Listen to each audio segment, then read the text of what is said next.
A British warship is destroyed in Chinese waters, setting off a political crisis that could escalate into war. Elliot Carver, a media tycoon with a massive ego, is behind this disaster and is manipulating the news for his own gain. 007 notes that his paper was somehow able to get the story out unrealistically quickly before even the Chinese government could confirm the facts. He sets out to investigate Elliot's organisation and discover the truth before the world leaders make a huge mistake in declaring war. This mission takes Bond to Vietnam later in the film and sees him working with Chinese agent Wei Lin, played by actress Michelle Yeoh. The core theme of this installment regards how the media controls and manipulates to their liking in the modern age.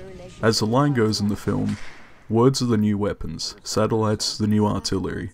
It was a good way to follow up GoldenEye with making it relevant to issues over media manipulation, a theme which continues to be even more relevant now. Elliot is played by Jonathan Pryce, who does a very over-the-top eccentric portrayal, amusing to watch whenever he's on screen.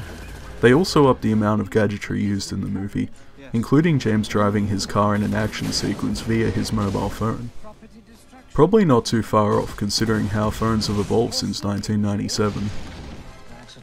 The movie can get very far-fetched, and if you think too deeply about the intricacies of the concept, you realise very quickly how silly and flawed his entire operation is.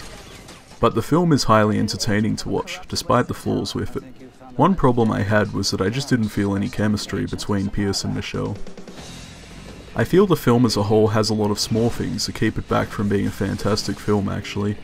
It feels rushed, and apparently this was the case through production. For instance, Anthony Hopkins was actually originally cast as Elliot Carver, but left after 3 days due to a lack of a completed shooting script still, due to pressure on the studio to get the film done for an already set release date.